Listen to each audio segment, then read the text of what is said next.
दिसंबर का महीना था और कड़ाके की ठंड पड़ रही थी। अपने बूढ़े कपकपाते हाथों से जब उसने कफन उठाकर देखा तो जोर जोर से रोने लगी। उसके सामने उसके पति की लाश रखी हुई थी। खेत में मजदूरी कर रहे उसके पति को बिजली का करंट लग जाने के कारण खेत में ही वो तड़प तड़प कर अपनी जान गंवा बैठा था।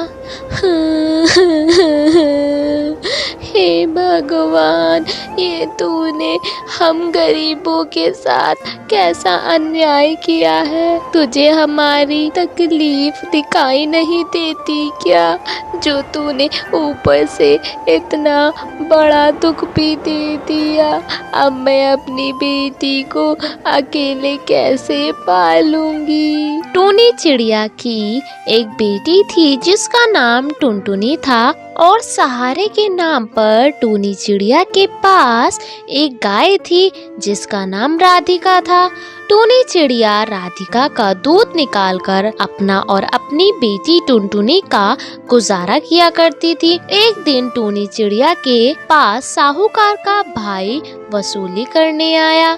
अरे टुनटुनी, तेरे पति ने साहूकार से कर्जा लिया था। तेरा पति नहीं रहा तो अब साहूकार का कर्जा तू चुकाएगी। कर्जा? कौन सा कर्जा? मुझे तो किसी कर्जे के बारे में कुछ पता ही नहीं है। पता कैसे चलेगा? पैसे जो देने पड़ेंगे।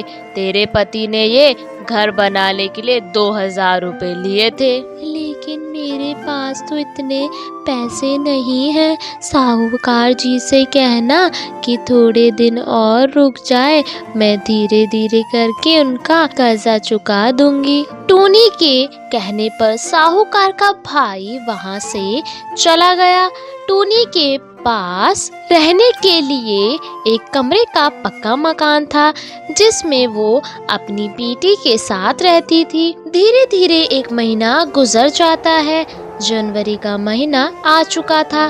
दिन रात बर्फीली हवा चल रही थी। एक दिन साहूकार कड़कनाथ से टूनी चिड़िया के घर आ धमका। अरे टुनटुनी, 1 महीना और गुजर गया लेकिन तूने अभी तक मेरे पैसे नहीं दिए। तुम लोगों के साथ जरा नरमी क्या दिखा दी तो तुम लोग सर पर चढ़ जाते हो। ला मेरे पैसे निकाल, पूरे 2000 रुपए। बेचारी टूनी चिड़िया सेठ के आगे हाथ पैर जोड़ने लगी और गिड़गिड़ाने लगी। मालिक, आप तो जानते ही हैं कि मेरे पति के जाने के बाद मेरी बेटी की जिम्मेदारी मेरे कंधों पर आ गई है। 2 वक्त का दूध बेचकर भी रोटी का गुजारा नहीं कर पा रही हूँ। सर्दियाँ गुजर जाने दो मालिक, मैं आपके 1-1 रुपए चुका दूंगी। क्यों, सर्दियाँ निकल जाने के बाद तेरी क्या लॉटरी लग जाएगी क्या? मुझे मेरे पैसे चाहिए अभी, नहीं तो तुझे अपना ये घर छोड़ना पड़ेगा। कड़कनाथ सेठ नहीं माना। उसने अपने गुंडों से कहकर टूनी के घर से उसका सामान बाहर निकलवा दिया और उसको घर से निकाल दिया। टूनी चिड़िया अपनी बेटी के साथ सड़क पर आ गई। टूनी चिड़िया बहुत रोने लगी और माँ को रोता हुआ देखकर उसकी बेटी बोली, माँ, उस सेठ ने हमसे हमारा घर छीन लिया तो क्या हुआ, हम मिलकर अपना नया घर बनाएंगे। बेटा, अपना घर बनाने के लिए हमारे पास पैसा नहीं है। माँ, हमें पैसे की भी जरूरत नहीं पड़ेगी। हम दोनों मिलकर फूस और बांस से अपना घर बनाएंगे। ठीक है बेटा, अब कुछ ना कुछ तो करना ही पड़ेगा। दोनों मिलकर पूरे जंगल में घूम घूम कर फूस और बांस इकट्ठा करने लगते हैं। जब उनके पास काफी सारे फूस और टूटी फूटी लकड़ियां इकट्ठा हो गईं, तो वो नदी किनारे उन्होंने अपने लिए घर बनाना शुरू कर दिया। कुछ देर की मेहनत के बाद उनका घर तैयार हो गया। दोनों उस घर में रहने लगी और अपनी गाय राधिका को भी फूस की टूटी फूटी झोपड़ी के बाहर बांध दिया। रात में खाना खाकर जब दोनों सोने लगी तो उन्हें बहुत तेज ठंड लगने लगी। माँ, हमारी झोपड़ी में तो बहुत ज्यादा ठंडा है। मुझे ऐसा लग रहा है कि ठंड के मारे मेरी जान न चली जाए। फूस की झोपड़ी होने के कारण झोपड़ी में जगह जगह पर छेद थे, जिसके कारण बर्फीली हवा झोपड़ी के अंदर आ रही थी।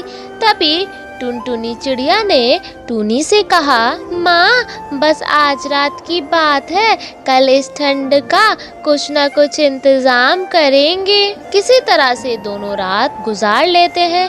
अगली सुबह माँ, हमारी राधिका जो गोबर देती है ना, वो हमारे बड़े काम का है। उस गोबर से हम अपनी फूस की झोपड़ी को चारों तरफ से ढक देंगे और हम अपने घर को गोबर का घर बना देंगे, जिससे बर्फीली हवा हमारे घर के अंदर नहीं आएगी। उसने गोबर में थोड़ा मिट्टी और थोड़ा पानी मिला लिया और उसने अपने नन्हे हाथों से उस झोपड़ी पर लगाने लगी। टुनटुनी चिड़िया के इस काम में टूनी चिड़िया भी उसकी मदद करने लगी। शाम तक उन्होंने लेप लगाकर घर तैयार कर लिया था और इस तरह टूनी चिड़िया का गोबर का घर बनकर तैयार था। वो दोनों अपने गोबर के घर को देखकर बहुत खुश हो जाती हैं।